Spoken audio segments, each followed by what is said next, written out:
బాగుందాలోనా? ఎవరు నేర్పారు నీకు? ఎవరు నేర్పారమ్మా బెండకాయలు తినడం? మా అత్తగారు నేర్పిందా? మా అత్తగారు నేర్పిందా బెండకాయలు తింటే మోకాల్లో జిగురు పడుతుందని?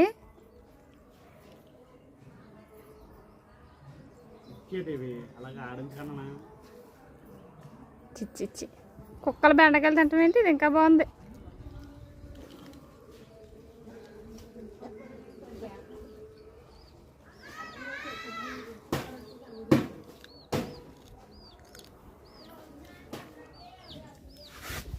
లేక పెద్ద పూలుగా